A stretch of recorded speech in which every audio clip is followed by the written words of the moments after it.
Hello viewers, আজ আমি বানাচ্ছি চিকেন চাপ। একদম রেস্টুরেন্ট স্টাইলে, রেস্টুরেন্টের মতন স্বাদে আমি বাড়িতে কিভাবে সহজ পদ্ধতিতে চিকেন চাপ বানানো যায় সেটা স্টেপ বাই স্টেপ আপনাদেরকে দেখাচ্ছি।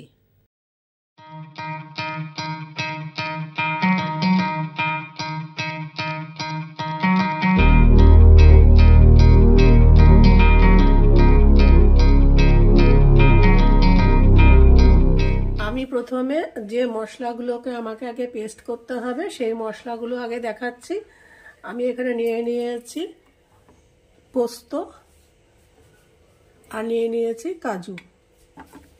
এই কাজু আর পোস্তকে আমি আগে পেস্ট করে নেব। আপনারা যদি চান, ইচ্ছা করেন, এই কাজু আর পোস্তকে আপনারা একটু ড্রাই রোস্ট, হালকা করে ড্রাই রোস্ট করে তবেও পেস্ট করতে পারেন। একদম কাঁচা পেস্ট না করলেও ড্রাই রোস্ট করে এটাকে পেস্ট করে নিতে পারেন। আমি এটাকে হালকা ড্রাই রোস্ট করে তারপরে পেস্ট করব। এরপরে নিয়ে নিয়েছি যে মশলাটা, সেই মশলাটা আমি দেখাচ্ছি। অনেকগুলো মশলা। আচ্ছা, এখানে কিন্তু মশলাটা আমি একসাথে অনেকগুলো করে রাখছি, আমার অন্য কাজেও লাগবে, সেই জন্য নিয়ে নিয়েছি নাটমেগ, জায়ফল, জয়িত্রী, দারচিনি, ছোট এলাচ, বড় এলাচ, এই যে সামরিচ, এগুলো সামরিচ, এগুলো হচ্ছে শাহজিরে, নর্মাল জিরে নয়, শাহজিরে যেটাকে বলে সে শাহজিরে, লবঙ্গ, আর যেটা নিয়েছি ড্রাই রোজ পেটাল। এটা আপনারা যে কোনো দোকানে কিনতে পাবেন, ড্রাই রোজ পেটাল। এগুলোকে আমি একসাথে একটু ড্রাই রোস্ট করে আমি এটাকে পিষে নেব। পেস্ট করব না, জাস্ট শুকনো পিষে নেব। আর এতটা মশলা কিন্তু আমার এই চিকেন চাপে লাগবে না, আমি মশলাটা একসাথে করে রাখবো, আমার অন্য কাজেও লাগবে, সেই জন্য এতগুলো জিনিস নিলাম। নিয়ে আমি এটাকে আপনাদের মাংস যেরকম সেরকম মাংস অনুযায়ী মশলা ব্যবহার করবেন। কম বেশি মশলা ব্যবহার করাটা সম্পূর্ণ আপনাদের ব্যক্তিগত ব্যাপার। আর আমি এখান থেকে এই মশলাটা করব, আমার অন্য কাজেও লেগে যাবে, সেজন্য মশলাটা আমি একসাথে করে রাখছি। আর নিয়ে নিয়েছি কয়েকটা কাঁচা লঙ্কা। কাঁচা লঙ্কাটাকে আমরা অল্প জল দিয়ে পেস্ট করে নেব। আপনারা ইচ্ছা করলে কাঁচা লঙ্কা ব্যবহার না করে শুকনো লঙ্কার গুঁড়োও ব্যবহার করতে পারেন। আর আমি অল্প কটা কাঁচা লঙ্কা নিলাম, তার কারণ হচ্ছে এখানে এই কাঁচা লঙ্কাগুলো খুব ঝাল। এবার ঝালটা আপনারা আপনাদের পরিমাণ অনুযায়ী, মাংসের পরিমাণ অনুযায়ী, স্বাদ অনুযায়ী কাঁচা লঙ্কাটা বা লঙ্কার গুঁড়ো যাই ব্যবহার করবেন না কারণ সম্পূর্ণ আপনাদের উপর। আপনারা আপনাদের স্বাদ অনুযায়ী, পরিমাণ অনুযায়ী লঙ্কা, লবণ এসব ব্যবহার করবেন। আমি চিকেন চাপের পিসগুলো নিয়ে এসেছি। আপনারা দোকানে গিয়ে, যে দোকান থেকে কিনবেন সেই দোকানে গিয়ে বলবেন চিকেন চাপ বানাবো, ওরাই এরকম পিস করে দেবে। চিকেন চাপের পিসগুলো একটু বড় বড় হয়। আমি সব কটা পিস ভালো করে ধুয়ে নিয়ে এসেছি। এবার এটাকে আমি ম্যারিনেট করে প্রথমে রাখবো। বেশি কিছু না, একদম ম্যারিনেট করা একদম সোজা ব্যাপার, এমন কিছু জিনিস দিতে হবে না। দেব 2 চামচ আদা রসুন বাটা, আর দিয়ে দেবো 3 চামচ টক দই। এটা দিয়ে আমি মাখিয়ে রেখে দেবো। মাখিয়ে 30 মিনিট মতন মাখিয়ে রেখে আমি পরের প্রসেসে যাব।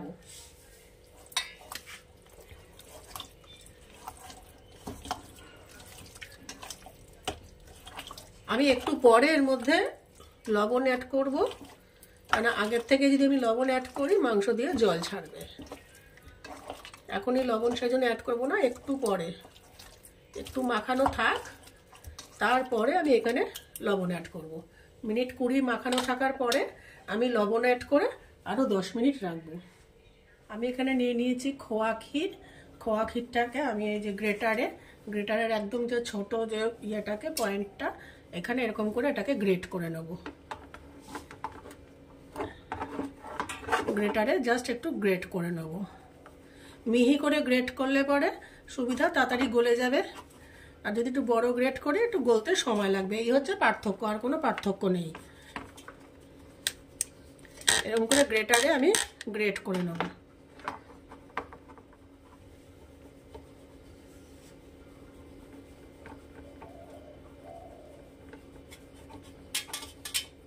এরকম করে আমি পুরো খোয়া ঠিক ক্ষীরটাকে এরকম করে মিহি গ্রেট করে নেব। মিনিট 20 মাংসটাকে আমি ঢাকনা চাপা দিয়ে রেখেছিলাম, একটু ঢেকে রেখেছিলাম। তারপরে এটাকে আমি খুলে নেব।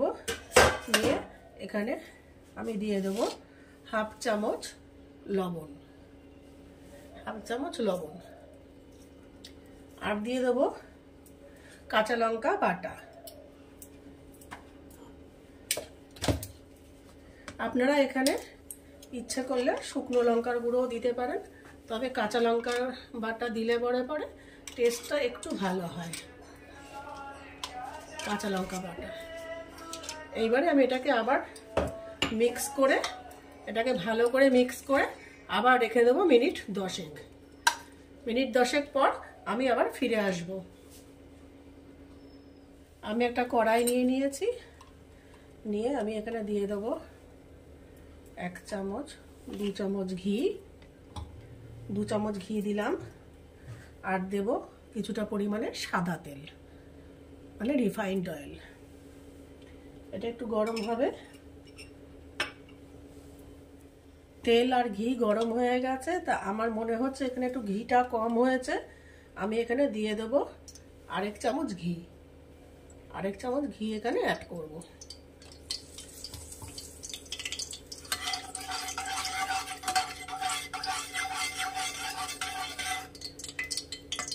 চিকেন চাপ করার জন্য আলাদা কড়াই পাওয়া যায়, সেটা আমার কাছে নেই। ওটা ঘরে সাধারণত কারোরই থাকে না, ওটা রেস্টুরেন্টে বা হোটেলে বা যাদের ক্লাউড কিচেন আছে তাদের ওটা থাকে। যদি আপনাদের থাকে তাহলে আপনারা সেই ফ্ল্যাট বেসের কড়াইয়ে করতে পারেন, না হলে আমার মতন এরকম ইয়েতে 2 বারে করতে হবে। এই হচ্ছে ঘটনা, যেহেতু এটা ছোট কড়াই 2 বারে আমাকে করতে হবে। আর বাড়ির জন্য এইসব কড়াই ঠিক আছে। আচ্ছা, এবারে আমি নিয়ে নিয়েছি 3টে বড় পেঁয়াজ, আমি কুচি করে নিয়েছি। এটাকে আমি দিয়ে দেবো ভাজতে। এটা একটু লাল করে ভাজা হবে।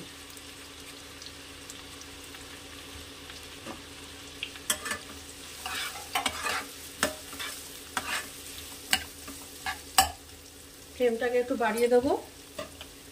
বাড়িয়ে ফ্লেমটা আপনাদের বাড়ানো কমানো করতে হবে, কেন ঘি আছে তো। সব সময় যদি আমি অল টাইম আমি ফ্লেমটাকে বাড়িয়ে রাখি, হিটটাকে হাই দিয়ে রাখি, তাহলে ঘিটা উঠতে থাকবে। কিছুটা বাড়িয়ে নেব হিট, আবার কিছুটা মিডিয়াম করব, আবার সময় বুঝে বেশি হিট হয়ে গেলে সময় বুঝে আমি লো করব। এগুলো একটু দেখে নিয়ে করতে হয়।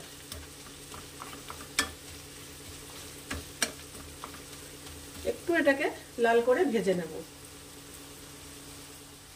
পেঁয়াজটা হালকা ভাজা হয়েছে, জাস্ট কালারটা একটু চেঞ্জ হয়েছে, আর একটু ভাজা হবে। এবার এখানে আমি দিয়ে দেব ফোড়নে দিয়ে দেবো 2টো ছোট এলাচ, একটা দারচিনি, আর 3টে লবঙ্গ। অল্প ফোড়নে আমি অল্প দেব, কেন আমি ওখানে মশলা পেস্ট করে রেখেছি, সেটাও তো আমাকে ওখানে অ্যাড করতে হবে। সেই জন্য ফোড়নে আমি এখানে এগুলো অল্প করে দিতে হবে, নাহলে কড়া গন্ধ হয়ে যাবে।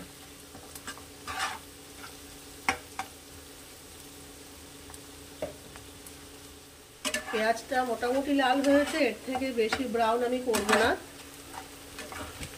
আপনারা ইচ্ছা করলে একদম বেরেস্তার মতন করে নিতে পারেন, তাতে কালারটা একটু ভালো আসবে। কিন্তু এরকম লাল করলেও হয়, কোনো অসুবিধা নেই। আমি এখানে দিয়ে দেবো বড় 1 চামচ ভরা 1 চামচ আদা রসুন বাটা।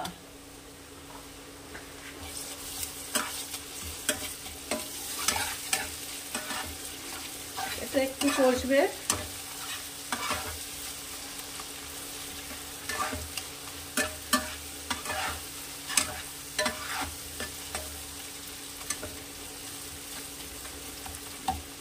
এটা একটু কষানো হবে। আদা রসুনটা ভাজা ভাজা হয়ে গেছে, আমি স্টেপ বাই স্টেপ আপনাদের দেখানোর চেষ্টা করি। পুরো ভিডিওটা আপনারা দেখবেন স্টেপ বাই স্টেপ, তাহলে আপনারা পুরোটা বুঝতে পারবেন। খুব সহজে তৈরি হয়ে যায়। আমি যেভাবে বাড়িতে রান্না করি ঠিক সেই প্রসেসটাই আপনাদের কাছে তুলে ধরি। আমি এখানে কোনো আলাদা রকম কোনো জিনিস কিন্তু ব্যবহার করি না, যে আমি কোনো জিনিস দিলাম কিন্তু দেখালাম না, সেরকম কিন্তু কোনো এখানে ব্যাপার নেই। আচ্ছা, এবারে আমি দিয়ে দিচ্ছি যে আমি কাজু বাদাম আর পোস্ত পেস্ট করে নিয়েছি, সেই কাজু বাদাম আর পোস্ত পেস্টটা দিয়ে দিলাম। এখন অল্প দিলাম, পরে যদি দরকার হয় আমি আরেকটু দেব।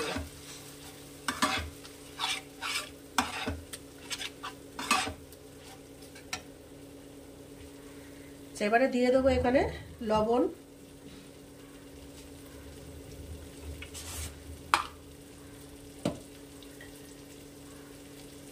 দিয়ে দেবো লবণ,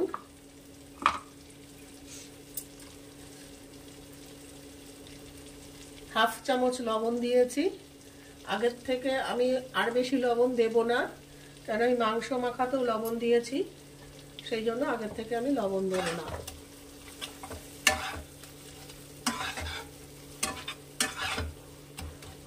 আর এখন আমি এখানে কোনো লঙ্কার গুঁড়ো দেবো না, আমি ড্রাই রেড চিলি কোনো ব্যবহার করব না, যেহেতু কাঁচা লঙ্কা দিয়ে আমি মাংসটা মেখেছি। যদি প্রয়োজন হয় পরে আমি লঙ্কা গুঁড়ো ঝালের জন্য ব্যবহার করব।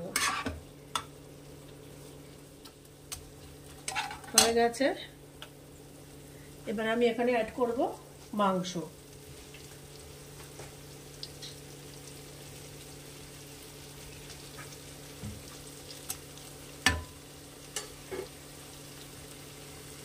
এই যে আমি মাংসটা মেখে রেখেছি, এই মেখে রাখা মাংসটা আমি এখানে অ্যাড করব।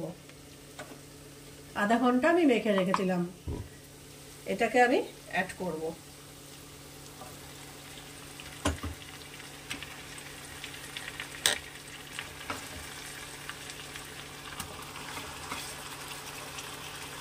একটা বড় পাত্র হলে সবকটা একসাথে হয়ে যায়, কিন্তু এর থেকে বেশি বড় আছে পাত্র কড়াই, কিন্তু সে আবার অনেক বড়। পুরো ম্যারিনেশনটা দিয়ে দেবো, দিয়ে এটা এরকম হতে থাকবে মিনিট 5। মিনিট 5 পর আমি এটাকে উল্টাবো, ফ্লিপ করব। তারপরে যদি আমার জল লাগে তবে দেব, না হলে দেব না। প্রয়োজন অনুযায়ী আমি জল অ্যাড করব। এটা মিনিট 5 হতে থাকবে, তারপরে আমি এটাকে উল্টে দেবো, মাংসটাকে উল্টে দেবো। 5 মিনিট পর আমি মাংসগুলোকে উল্টে দেবো এরকম করে।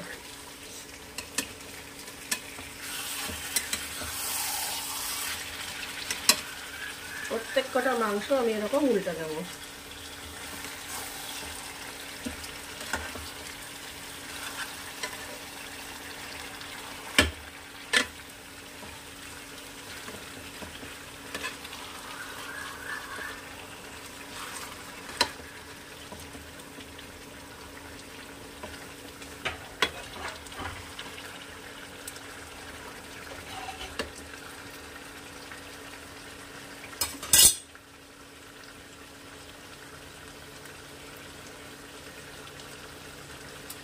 এই পাশের পিসটাকে আমি উল্টাতে পারিনি,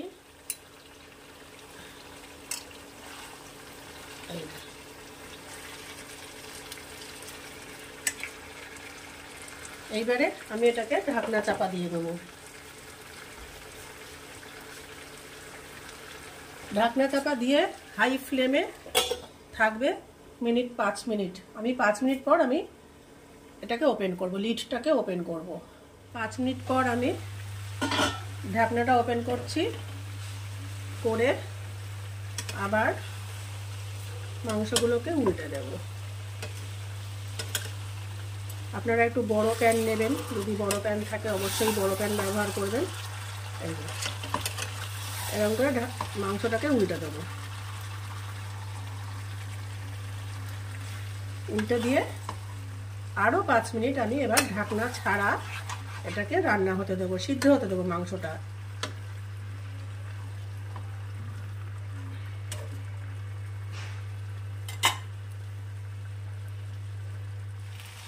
কড়াইটা আমার মাংসটা এখানে নাড়াতে আমার অসুবিধা হচ্ছিল বলে আমি জাস্ট আরেকটা প্যানে আমি এটাকে 2 ভাগে ডিভাইড করে নিয়েছি। জাস্ট আমার এখানে নাড়ানোর অসুবিধা হচ্ছে, রান্না করার অসুবিধা হচ্ছে, এই একই জিনিস আমি আরেকটা প্যানে আমি এটাকে ডিভাইড করে নিয়েছি, ডিভাইড করে পাশের বার্নারে হতে দিয়েছি। এখনো পর্যন্ত আমি এখানে কোনো জল ইউজ করিনি, একটু ব্যবহার করতে হবে জল একটু পরে, আর একটু হোক তারপরে আমি একটু জল ব্যবহার করব। আমি এবার দিয়ে দেবো কালারটা আনার জন্য কাশ্মীরি রেড চিলি পাউডার। এটাতেও 1 চামচ দিয়ে দিলাম, এটাতেও 1 চামচ দিয়ে দিলাম।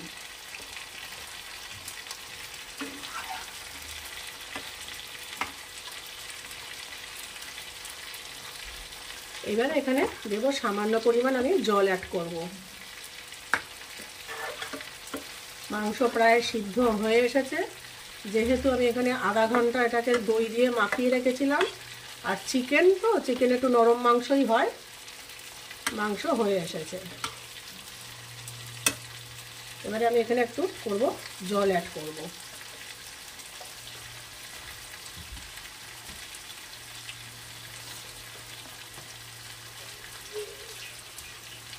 আমি যে পাত্রটার মধ্যে মশলা মেখে রেখেছিলাম সেই পাত্রটা ধুয়েই দিয়ে দিচ্ছি একটু জল, মানে হাফ কাপ একটু জল দিলাম।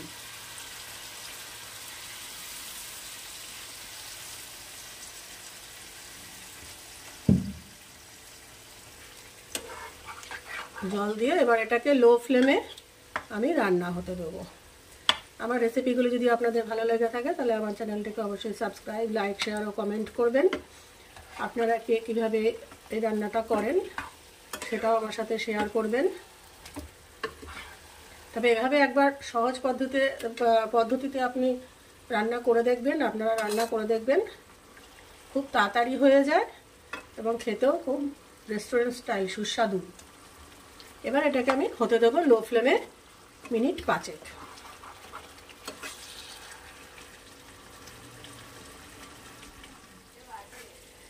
এবারে আমি দিয়ে দেবো এই যে গ্রেট করে রেখেছি খোয়া ক্ষীরটা, এর মধ্যে ছড়িয়ে দেবো খোয়া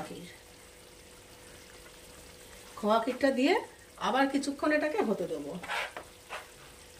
দুটোতেই দিয়ে দিলাম, মিশিয়ে দিলাম, দিয়ে এবার নাড়িয়ে দেব, দিয়ে আবার কিছুক্ষণ হতে দেব।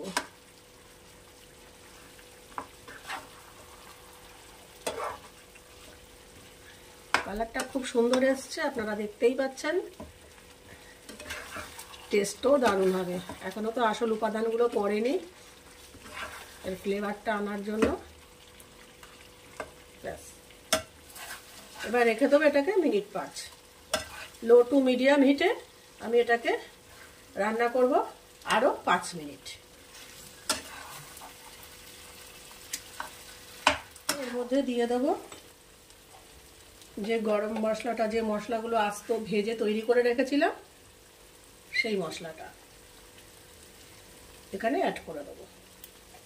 যে ছোটো এলাচ, বড় এলাচ, জায়ফল, জয়িত্রী সব মিলে যে একটা মশলা ভেজে গুঁড়ো করে রেখেছিলাম, এবারে দিয়ে দিলাম সেই মশলাটা এখানে অ্যাড করে দিলাম, দিয়ে আবার কিছুক্ষণ আমি এটা হতে দেবো। হোটেল রেস্টুরেন্টে কিন্তু এই রান্নাটায় কালার আনার জন্য ওরা কিন্তু ফুড কালার ব্যবহার করে, কিন্তু আমার মনে হয় ফুড কালার ব্যবহার করার কোনো দরকারই নেই, এমনিই সুন্দর কালার এসে যায়। এরকম করে নাড়িয়ে দিয়ে আরও কিছুক্ষণ এটা হতে দেবো লো ফ্লেমে। এখানে চিকেন পুরো সুসিদ্ধ হয়ে গেছে। এবারে নামানোর আগে আমি মিশিয়ে দেবো আর কয়েকটা ইনগ্রিডিয়েন্টস।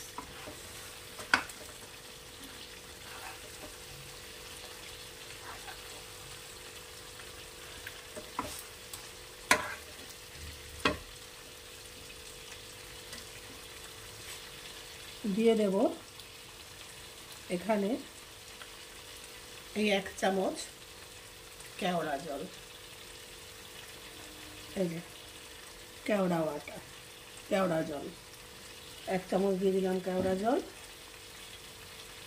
1 চামচ এই যে রোজ ওয়াটার দিয়ে দিলাম, 1 চামচ গোলাপ জল, আর দিয়ে দেব 1 ফোঁটা, জাস্ট 1 ফোঁটা একটু মিঠা আতো দিয়ে আমি নাড়িয়ে রেখে দেবো, ঢাকনা চাপা দিয়ে রেখে দেবো। আমার তৈরি চিকেন চাপ।